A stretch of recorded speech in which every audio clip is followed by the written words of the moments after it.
Hi, welcome back to another episode of Analyze Scripts. We are really excited to be joined again by one of our favorite guests. Don't tell the others, maybe. Sulman Mirza, who is a triple board certified physician in adult psychiatry and child and adolescent psychiatry and addiction medicine. Just in case you didn't catch our last episode that he was on, I'll share a little bit about him. He works with the largest healthcare system in North Virginia as a staff psychiatrist for an adolescent partial hospitalization program. He sees children and adolescents as outpatients there as well. He also has his own private practice, Luku Psych, where he sees adult outpatient patients with a focus on ADHD, autism, substance abuse issues, as well as being Loudoun County's Loudoun. I was like, we're up in the Northeast here. Yeah. The first certified provider of Bravado, the FDA-approved intranasal esketamine product for treatment-resistant major depressive disorder. Dr. Mirza is also a certified provider in the National Basketball Players Association Mental Health and Wellness Program for the Washington Wizards, begrudgingly realizing that the only way he was going to make it into the NBA was by being a doctor, which is super cool. That's a tough realization, but way to spin it. Way to find the positive reframe. Yeah. And then in addition to his clinical work, Dr. Mirza has a growing social media presence, which is how we found him. You can find him at The Kicks Shrink, with a following over 85,000 across TikTok, Instagram, Twitter, and YouTube, with an accompanying podcast as well, where he creates educational, entertaining videos and content with the goal of breaking down mental health stigma, combating mental health misinformation, which we also agree is really important, and rehabilitating the often negative image of psychiatry and psychiatrists, often in movies, which we see really frequently. Yes. So he interviews leaders in the field, all while hoping to make viewers laugh and learn something, but also really like sneakers. Yeah. I'm curious, what is your are you hoping for a special sneaker gift this holiday season? Well, it was my birthday recently, and I know. Happy birthday! Thank you. It's been like a month plus now. It kind of flew under the radar because my I was like bugging my wife. I was like, "Where's my gift? Where's my gift?" And she's been like, along the way, she's like, sending me like Instagram posts of like this Pakistani artist who does like custom artwork on Air Force Ones. So she's like, oh, if you were to get a shoe like this, what kind of artwork would you like on there? So we're trying to theoretically. And I was like, I'm still wondering because I haven't gotten it yet. And now it's like 7 weeks later. I'm like, what's happening here? So it's going to be like some Pakistani truck art on like these Air Force Ones. So I'm kind of excited for that. That sounds really cool. Yeah. I love that. Do you have a big like sneaker collection? Oh, Portia, do I have a sneaker collection? I mean, I'm assuming a sneaker closet. I have a sneaker wall in my basement. Cool. It's essentially, it's like over 100 pairs of sneakers. So like people come down to the basement and they're like, whoa. And then they're like, and I have to tell them, I was like, I have some more hidden away in another closet, so don't worry. Do you actually wear them, or are they for display only? No, I try to rotate through them. I try to like, spice up and wear a different pair every day or so. Cool. But I have my go-tos I go to in a, regular And I bet you have a way of keeping them really clean. Yeah. So I've got like the cases for them. So they come in like the clearish display cases. So like containers. Like a Beanie Baby. Yeah. Container Store has like these boxes essentially. So they sell them by like the 6-pack essentially of them. Yes. So you end up spending like just as much on the storage as you do on sometimes the shoes. I love the Container Store. Yeah. It's trouble.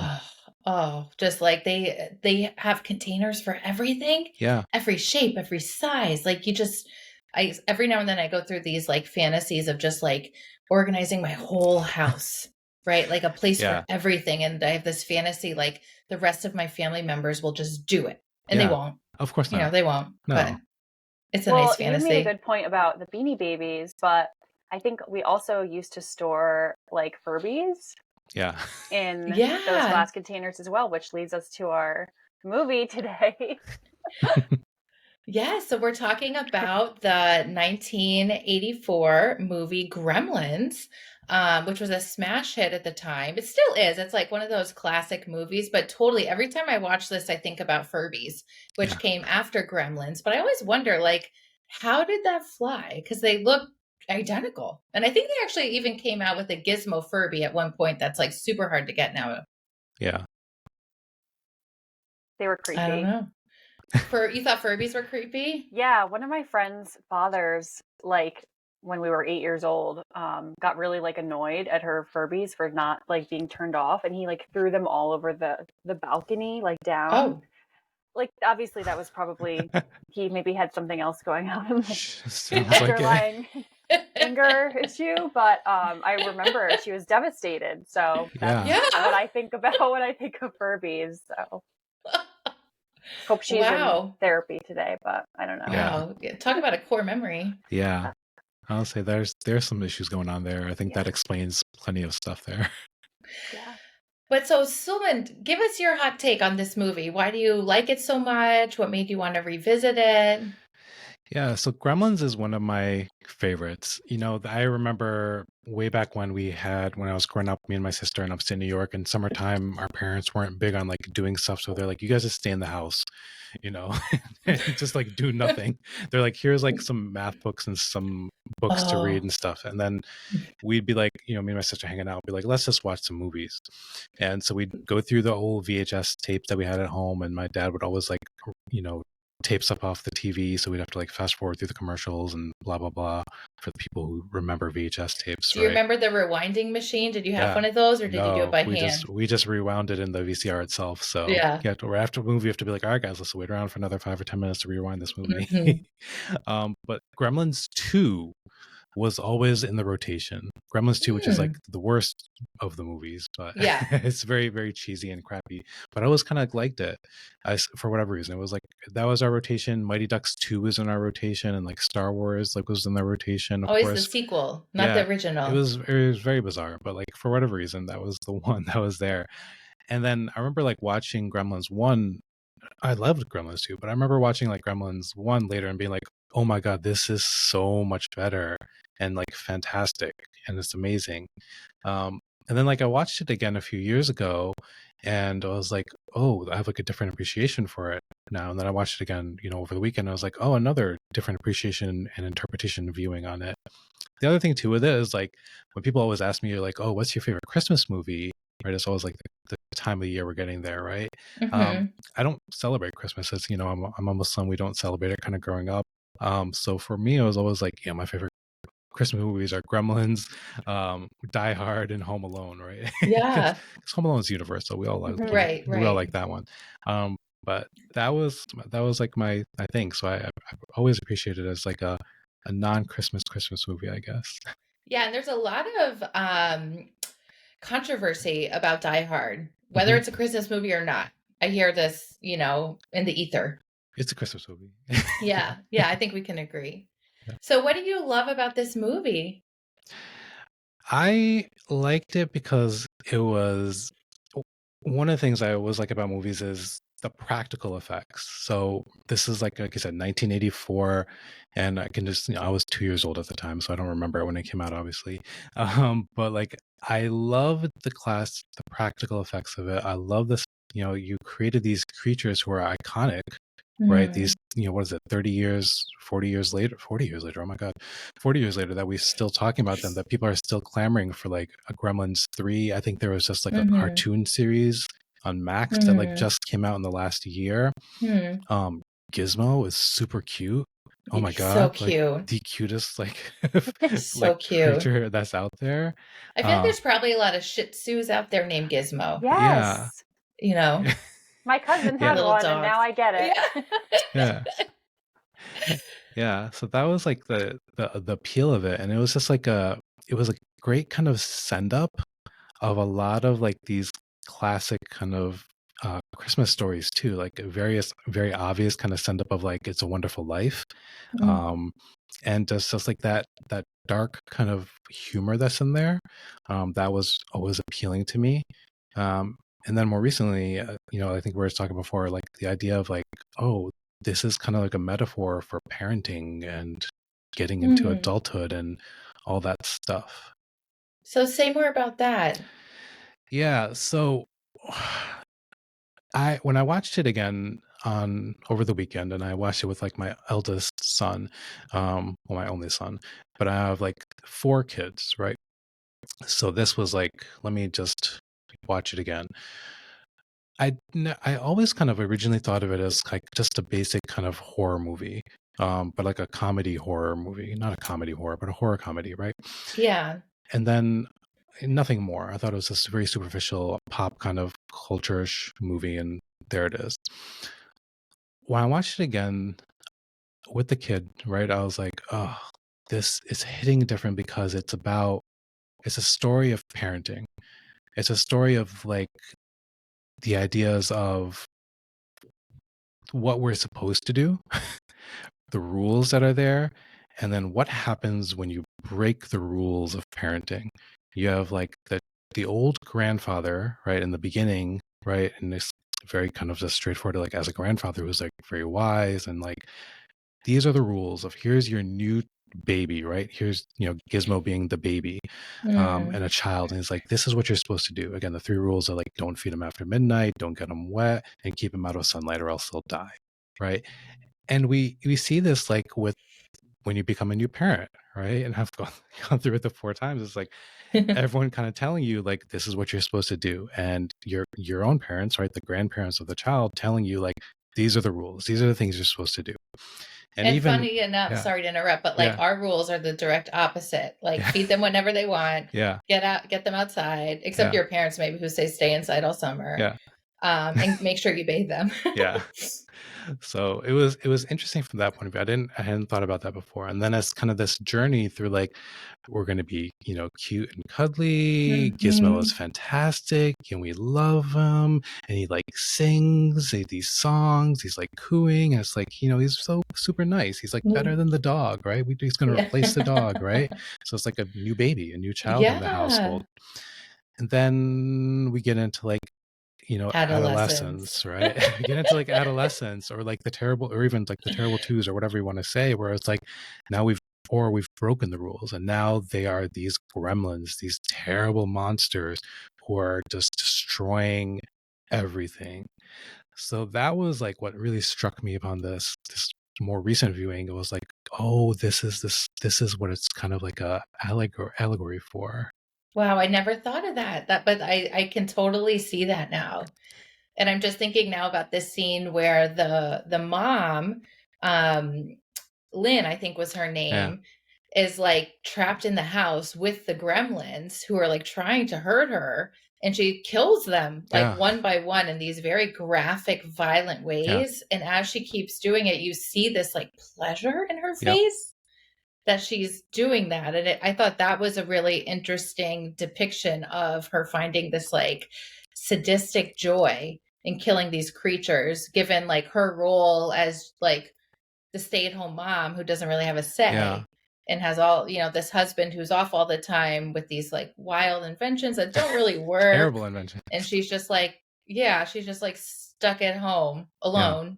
I don't know. I thought that was interesting. Yeah. And it's interesting too, because Billy, the main character, he's portrayed as like the perfect, all-American boy.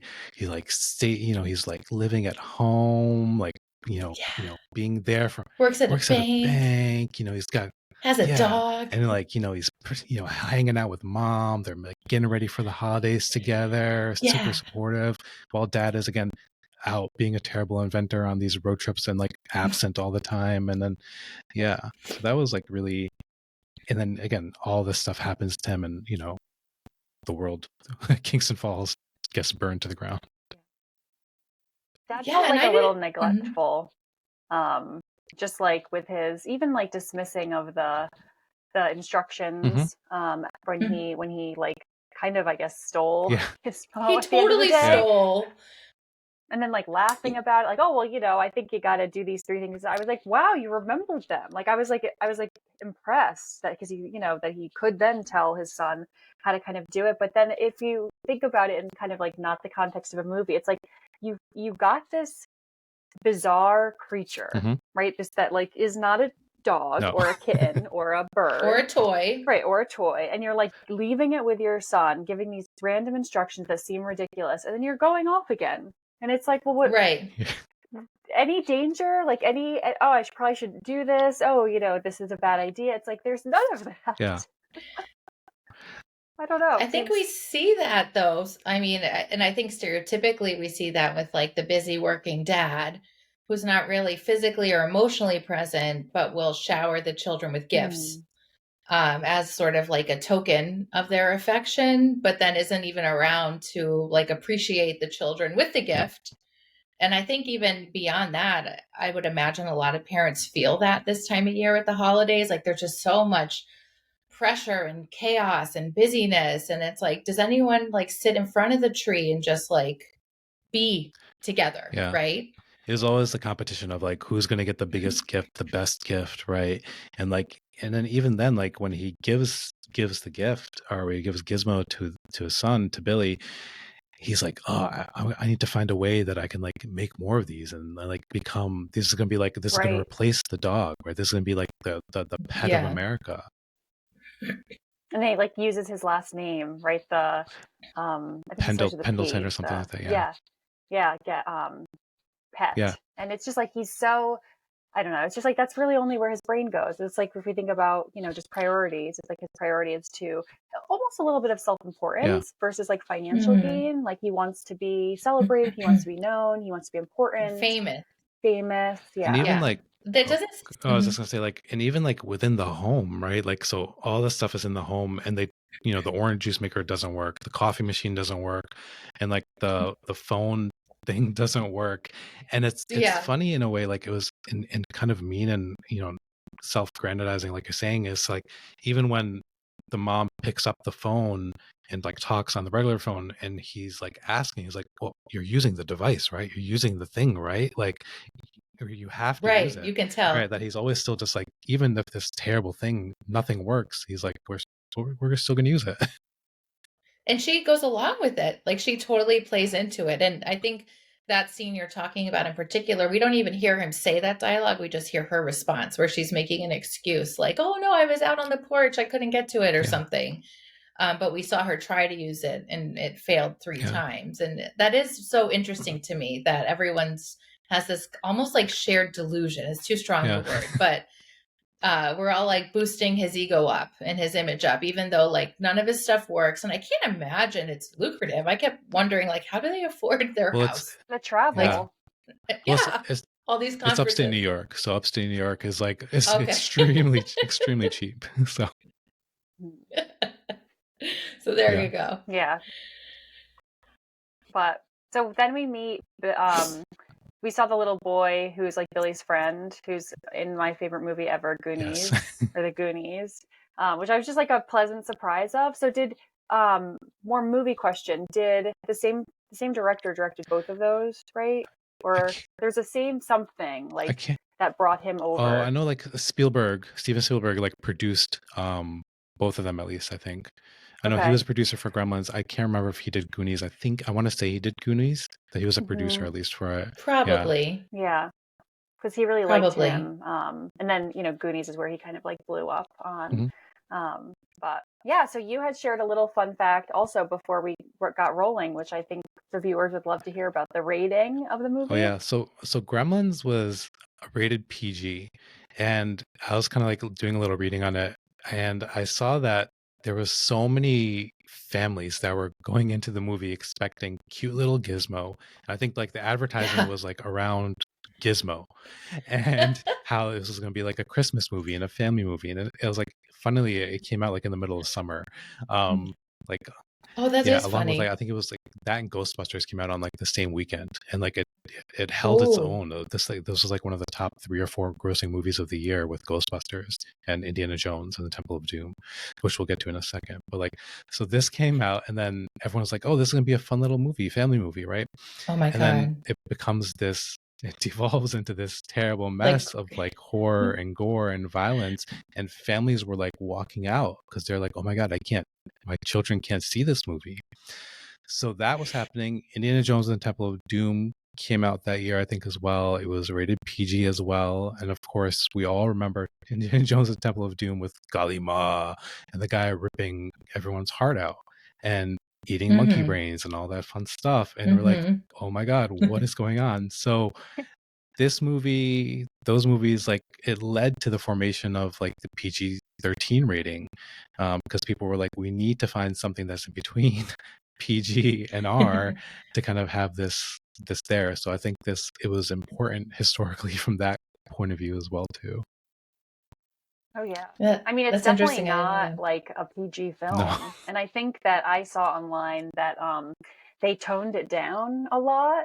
Actually, like mom was supposed to die, like her head, and there was supposed to be a shot of her head rolling down the Oh stairs wow. and like Oh, all of this other stuff. And they were like, no, like it needs to be more marketable, like, for a wider audience. And so like thinking of it even then in that context, it's like it was a horror movie that they like kind of made more globally able to be seen. But funny. that's really interesting. The things you learn on TikTok. Yeah. So Kate, like she kind of for me came out of nowhere with just like this really tragic story that I was not expecting at all.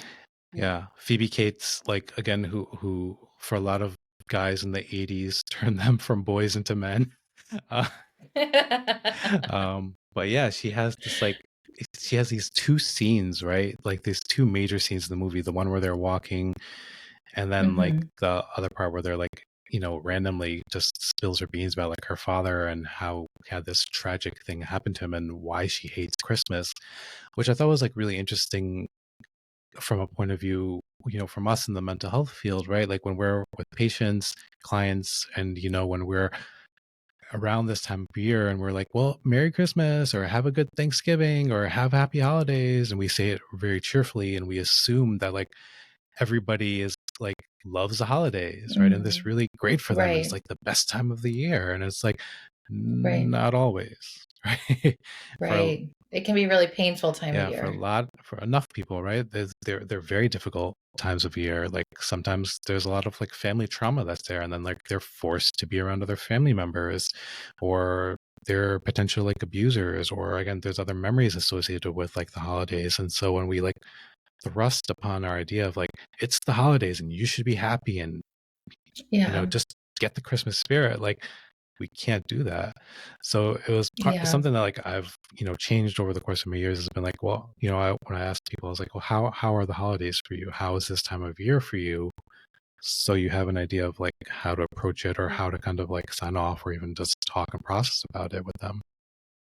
Yeah, that's a really, I think, helpful point. Even just like, if you're not, in the mental health field, like asking, like, what are your plans? And I think even in that way, you can get a little bit of oh, well, my plans are like, you're like, okay, like, you seem a little bit more happy. You're like, oh, I'm not really sure. Like even in, the little kind of subtext can give you a clue. But man, I mean, there's a lot of substance use this time of year. A lot. It's really hard, I think, especially with all the family gatherings. I mean, I think we all assume holidays are a time for family gatherings, but a lot of people don't have big families or any family to go to. So there's a lot of loneliness, or they might be housebound. And there is a lot of substance use this time of year. Yeah. We see like so much drinking just because it's like normalized or encouraged a lot of times too. So we have a lot of issues with that. I was working with a patient recently who we've been working with her on their alcohol use and getting it down, and they've kind of reintroduced drinking a bit, right? And I was like, okay, cool, we'll just keep an eye on it. And it becomes the whole thing of like, well, it becomes special occasions, right? Or on special occasions we'll like have a drink or two. And then it's like we're getting to holidays time, right? Where it's there's a lot of special occasions. And then does every little thing, every family gathering become like a special occasion? And then I was gonna I tell them, I was like, let's keep an eye on how often those special occasions are occurring. And if it's like, is Friday becoming a special occasion? Is coming home from work a special occasion now? Like, let's just keep an eye on that as a whole. Yeah. And I think the same could translate to food as well. Either overeating, undereating, people's relationships with their bodies, with other people's bodies, especially if you grow up in a family with, sort of that toxic food culture. Same thing. I think we see a lot of this stuff around the And holidays. eating disorders too, right? So whenever I have like patients, clients with like eating disorders, again, it's like Thanksgiving is seen as like, oh my God, All it's like this a culture of celebrating food and turkey and all that fun stuff. Overeating. It's like, yeah, gluttony, gluttony right? is very much like, oh, this is what the plan is. Like, we're going to eat too much and we're going to pass out and go to sleep. Yeah.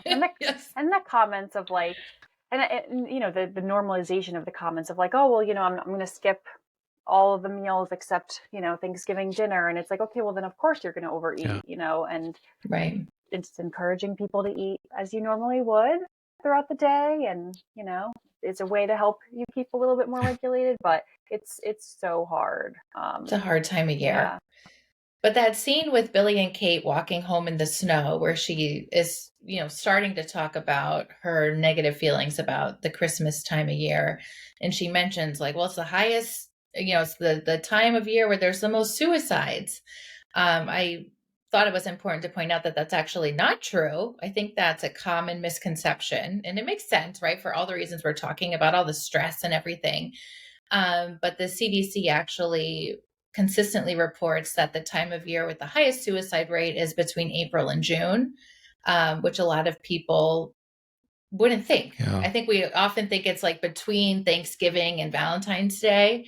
But, you know, there's some thought that perhaps there is something to that increased light exposure, people getting outside. I think there's some thought that there might be, you know, a correlation with the increase in manic episodes that happen during the springtime, you know, again, more impulsive, taking, you know, more risks and things like that. But the suicide rate is actually the lowest in the winter. So I wanted to hear both of your thoughts about that and your thoughts about this movie sort of portraying it incorrectly. Portia, you can go first. Sure. Yeah, I think I mean, I can see why it's common. I think like we think of the winter, we think of like seasonal, you know, depression and especially in certain parts of the country, like the Northeast or where there's more seasons, it's like dark. We have less of that vitamin D. We can be more isolated, which I think, you know, again, is why we might think that there'd be more deaths by suicide. But I think what's interesting too is there's also, and I don't know if this is related at all, but I'm just thinking of like the crime rates, how they kind of spike in the summer too. And it's just like the heat or you're out more, you're exposed more to things, maybe to more like, I don't know if that has anything to do with it, but that's just what that made me think of. Yeah. I was kind of like, I mean, I was a little bit surprised when you were saying that it's higher in April, June versus the winter. I think I was kind of like, before I was like kind of working under that assumption that it was also higher during the winter, not necessarily just based on Gremlins, but just but maybe, who knows? Maybe it's left a Maybe mark. I left a mark, who knows? But like, yeah, there's that aspect. Like, I think it is just interesting that when we do kind of like research and stuff and see like what are the statistics, what are the kind of evidence of when these things happen. You know, when I work with kiddos, I reference a lot of the work of Dr. Tyler Black a lot, who's, you know, has done so much kind of research into suicides and suicide rates. With children, adolescents, the highest suicide rates are always Monday through Friday, and then highest during the school months, and they always take a dip during the school years. And I think the takeaway is that school drives a lot of like suicides for children and adolescents. So it's that aspect, that kind of that other part of it that I always kind of bring up and say. So it was interesting. Yeah. I think I hear that from a lot of and I hear that from a lot of my friends who are child and adolescent psychiatrists, that the summers tend to be a little slower, and then it's like quiet. as soon as you get to like that first parent teacher conference, it's like boom, you know, everyone wants to come back in. So like, again, like Portia, you were saying in the beginning, like I do PHP, partial hospitalization work. In the summer, it's like barren, right? Like I'm always like, everyone's like, they're encouraging you to like take your vacations during the summer. Like, you want to take extra week off, take an extra week off. Like, it's really quiet. And then, end of September, October starts, and it's like PHP is full. It is full until June. Yeah, that's really interesting. And gosh, what a commentary on how stressed kids are by Oh yeah. school. Like that Yeah. sucks. So when people like discuss, it's funny because you get into the debates about people who'll be like, oh, it's social media and it's like Instagram's fault and TikTok's fault that kids are suicidal. Like we didn't have this when we were growing up. And I was like, yes, of course you did, but nobody talked about it. But I was like, it is, you can access TikTok and Instagram during the summer, right? You have Right? plenty of that stuff during the summertime. Might even access You it can have it on the more. weekends, right? You can get it on Saturdays and Sundays, right? But like the Yeah. data it's dramatic. It is like Hmm. significant differences that occur between school days and school months. That's really interesting and And so, sad. That makes me yeah. So sad. I was like, it is, I think yeah. it's hard for scheduling. Like, and this is just like a me problem, not a patient problem, but it's like your milieu, if you're in a group dynamic, like drops so drastically in the summer. And same with like, I have all of these openings. Yeah. And then, but I'll see someone monthly, and then all of a sudden September hits, and it's like we need every week. Yeah. And it also needs to be after soccer, and it also needs to be before we have tutoring. And it's just like, but then if you think about it, it's like, okay, now the kids are in school all day, and then they have an after school activity, and then they have SAT prep, and then they have this, and it's like, well, of Maybe course that's why they're stressed out. stressed. Yeah. Like, of course Yeah. they're kind of being pulled Yeah. in a million Yeah. directions, and maybe feeling like a failure, and like it's just Yeah. poor Kate. Yeah. It's like, Poor yeah, one of the Kate. greatest interventions I do is tell people to do less. I was like, is there one thing that you can drop? And they're like, oh my God, it made a huge difference. Oh, 100%. And it is like, I think I try to keep that in mind as a parent myself, not to overschedule. But it's hard because there's so many activities going on, and like you don't want your kid to feel left out, or you want them to participate, but then it's like it's kind of just like the holiday season too. It just gets to be too Yeah. much. Like we all just need to take a deep breath and like sit You down. need to chill out. Yeah. As Taylor Swift says, you need to calm Yeah. down.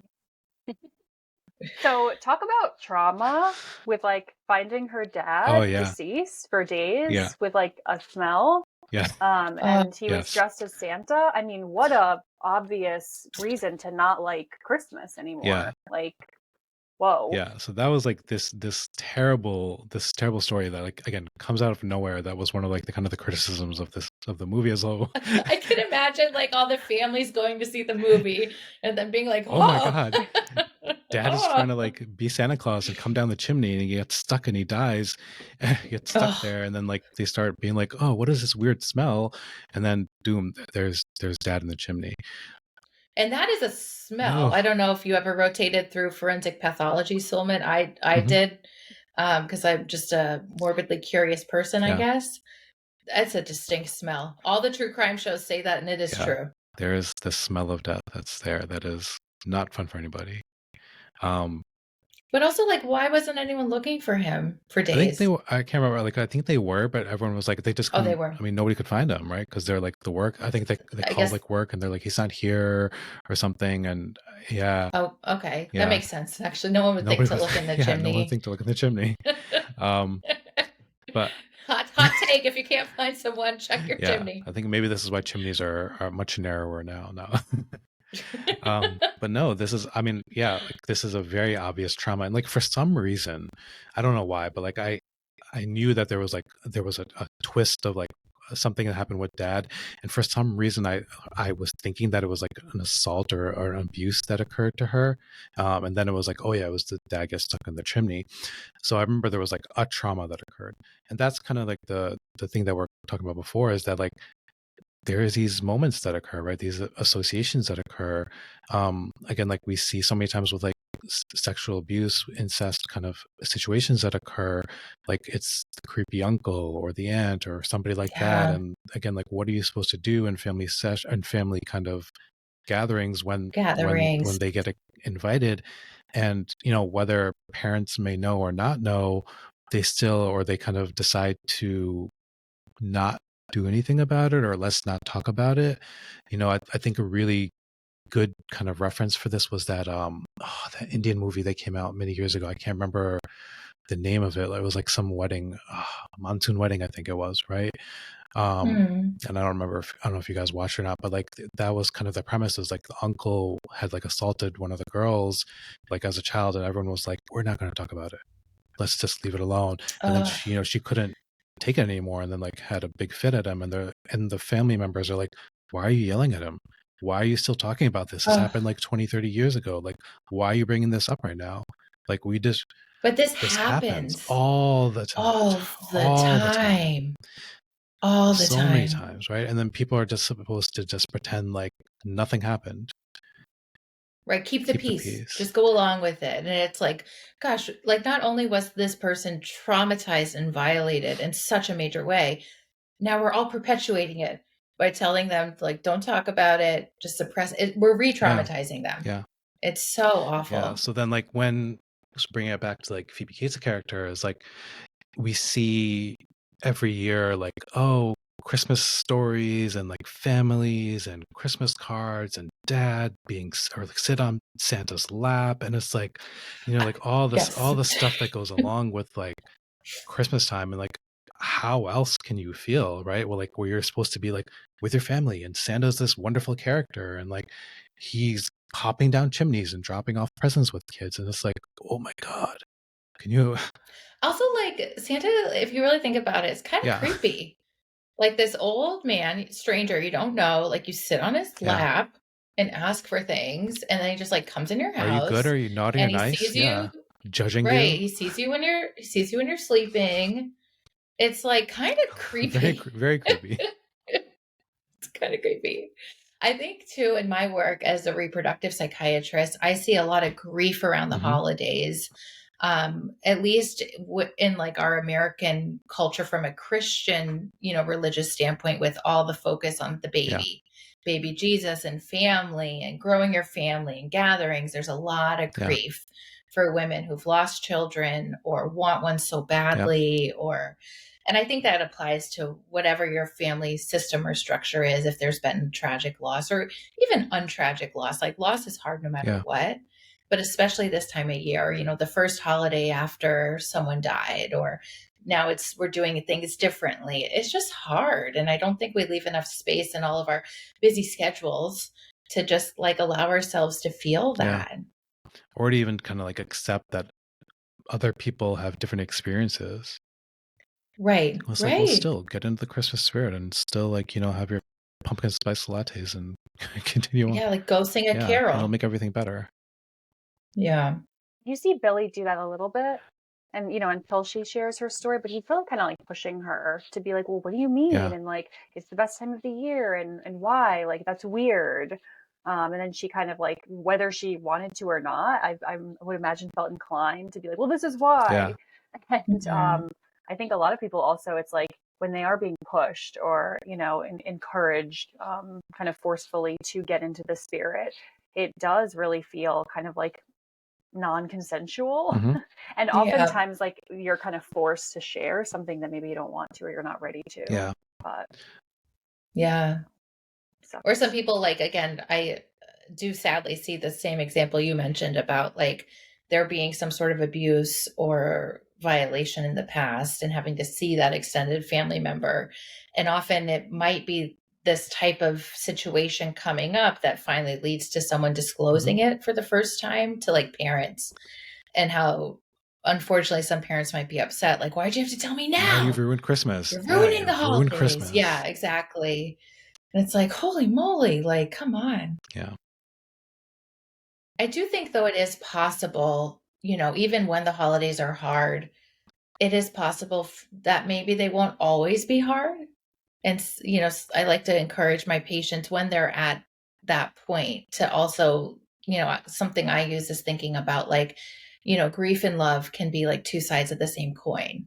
And sometimes when you've experienced a lot of loss or grief around a certain time of year, a certain anniversary, whether it's holidays or otherwise, like when you can make room to sit with it and accept it and let yourself just process it how you process it, you can also open yourself up to feeling that love for that person or for other people, or you can appreciate life in a different way. Sometimes if you can just allow yourself to hold on to all of those complicated, big emotions.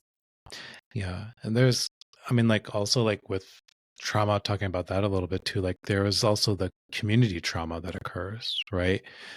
Which we don't get much of in the first movie, but it gets referenced to a little bit in the second Gremlins or Gremlins 2, of like, so you have this small idyllic postcard town that gets totally destroyed and ravaged by the gremlins, right? The theater gets blown up, everything else, people get killed and all these things occur. And you see like what happens to a little bit in the second movie, not too much, right?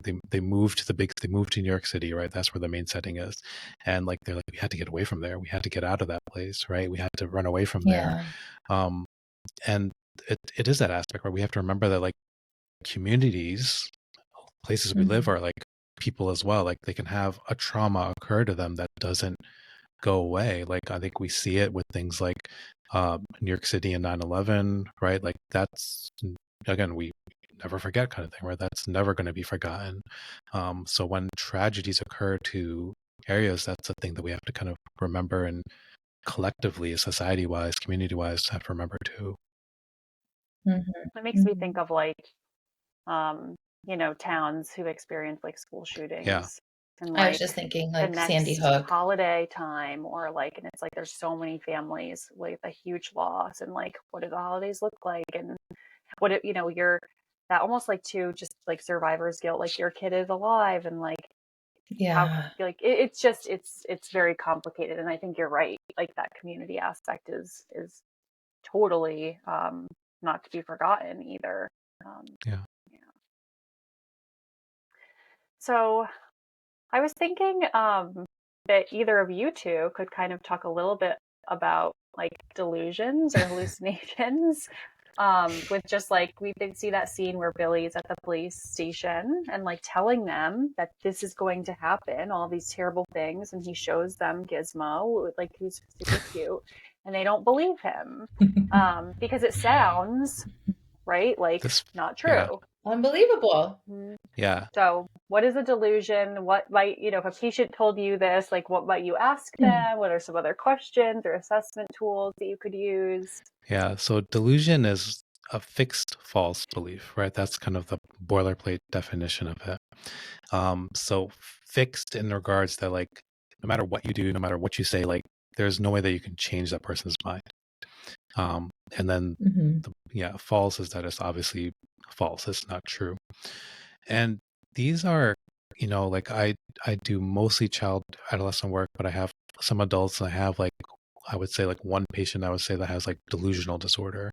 And they're, there are some of like, I want to say the hardest but most challenging kind of patients to work with. Because I would agree. Again, it's fixed, right? That belief is not going to go away. And, there's a recent kind of like discussion on Twitter that was coming up about like, how do you approach a delusional patient? And there was this old school of thought, I want to say, maybe where you kind of challenge it. And then I think that really has fallen away to be like, you kind of go along with it. You say like, okay, right? And then we try not to like put too much stock in it, into that fixed false belief. Right. Like you don't want to go along with it too much. Yeah, you want to kind of like be like, okay, well, this is a thought. Let's kind of see what else is going on, or how else we can help out, and try not to like challenge it or fight it either, or kind of convince the other person that like, no, this is wrong. So that's like the kind of the what's it called, the aspect or definition of what a delusion would be. Bringing it to the movie. Oh god, yeah. And it's important to keep it in the in the cultural context. We saw this with the movie Side Effects, that there was a man who identified as Haitian who was in the ER who, I guess this was more of a hallucination, but, thought he saw a deceased relative. And they were like, oh, he's got to be hospitalized. And then it's like, oh, no, actually in that culture, that's accepted. So it's important to have that framework. And that's hard because like, I don't understand every single culture in the world. Right. So like if I'm in the New York City ER, it's a lot. So it's kind of that aspect of like something that's gonna be like totally bizarrish. And then there's that like your family that people also doesn't believe, that people and around like them are just like, no, this is new, and this is different, and this is not okay. This is not normalish. So that's what like a delusion is. From the movie point of view, kind of bring it back to the parenting, there's again like this delusion where people are around when you have this baby, right? They're like, this is going to be a perfect child and nothing could ever go wrong with them. Like, what are you talking about that they're going to grow up and become terrible teens or terrible adolescents or adults, right? Like, they're going to be perfect little kids, just like cute little Gizmo forever. And then we know that that doesn't happen because there are terrible people out there. People do terrible things. So people make mistakes. People make mistakes, even if they're not, terrible at their core, but some people are, have antisocial personality disorder. And I think like we saw this too with our recent episode on American Horror Story Delicate, that like if it hadn't actually been happening, these people would be delusional. And yet it is happening because we're in this like fantastical story. But you even see how people like react to it, like how the police officers in this movie reacted. And it's not really in like a supportive way. And how you just have to be so careful, because I think like if we're talking about people with clinical delusions or a delusional disorder, I think, at least in my experience, it's very hard to get people with these disorders into psychiatric treatment. Usually it's other providers. I'm thinking of delusional parasitosis, which is where you think you have an infection or a parasite or a skin. A lot of times it's skin, rashes, bed bugs, things like that. So these people show up to the dermatologist over and over, the pathologist over and over. And I mean, it can get pretty severe in terms of I've seen people who've like taken their own samples, like cut off some of their skin to bring, or trapped the bugs in a container and there's nothing in it. To try to get someone like that into psychiatric treatment is incredibly hard. And we don't have great like medications for it, like maybe an antipsychotic. But it's tricky. Like it's I really know another tricky. thing is like MRIs, right? Because they'll be like, I'm convinced I have like a tumor in my brain, right? Or they have like the whole body scans, right? So they get a lot of like imaging and stuff that's done because they're like convinced something is there, and every time it's like coming up like normal, nothing's there. All things, Or even there's pseudocyesis, which is a delusional belief that you're pregnant when you're not. I saw a case of that in my training, which was fascinating. And it's just fascinating to me that our brains can do this. Yeah. We see this like, I was gonna say like we see this like in Parkinson's, right? One of the more common like delusions in Parkinson's is like the spouse is cheating on them. And like, there's no evidence to this that's there, but it's like a unique kind of like Parkinsonian delusion. Yeah. And then, of course, we think about erotomanic delusions, which we've talked about a lot on our podcast, specifically with the show You, which we love.